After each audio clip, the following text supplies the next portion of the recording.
আসসালামু আলাইকুম প্রিয় ভিউয়ার্স। আজকে নাস্তা হিসেবে সকালে থাকছে ম্যাগি নুডলস বয়েল করা হচ্ছে। বয়েল শেষে ফ্রাইড করা হবে। আজকে ম্যাগি নুডলসটি ভেজিটেরিয়ান মিক্স করে রান্না করা হবে। আপনারা জানেন ভেজিটেরিয়ান ম্যাগি নুডলস সবার কাছে প্রিয়। এখন ম্যাগি নুডলস বয়েল করা হয়ে গেছে। বয়েল করা শেষে ঠান্ডা পানি দিয়ে ঠান্ডা করা হচ্ছে। বয়েল করা নুডলস ঠান্ডা পানি ঢেলে নিলে নুডলসটি ভালো থাকে, সুন্দর থাকে, দেখতেও সুন্দর দেখা যায়। কড়াইতে এখন তেল দিয়ে পেঁয়াজ মরিচ ভাজা হবে এবং ডিম দেওয়া হবে। ডিম পেঁয়াজ মরিচ ভাজা হবে।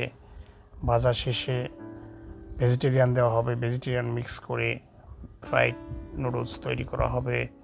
আপনারা জানেন ছোটো বড়ো সবার কাছে ম্যাগি নুডলস অনেক প্রিয়, খেতেও মজা। আমার কাছেও ম্যাগি নুডলস খেতে অনেক ভালো লাগে এবং মজা লাগে। পেঁয়াজ মরিচ এবং সাথে ডিম দেওয়া মিক্স ইসের সাথে পেঁয়াজ মরিচ এবং পটেটো ফ্রাইড করা হচ্ছে।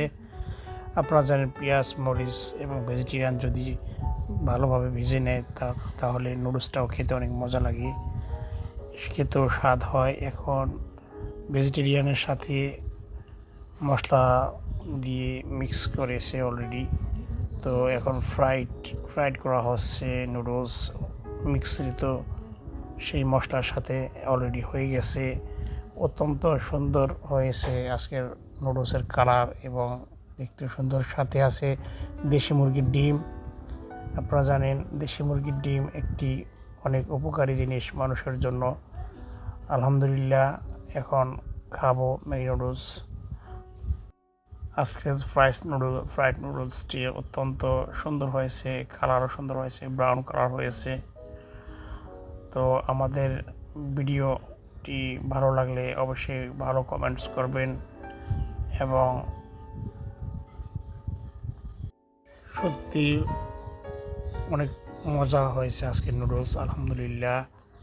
আলহামদুলিল্লাহ। তো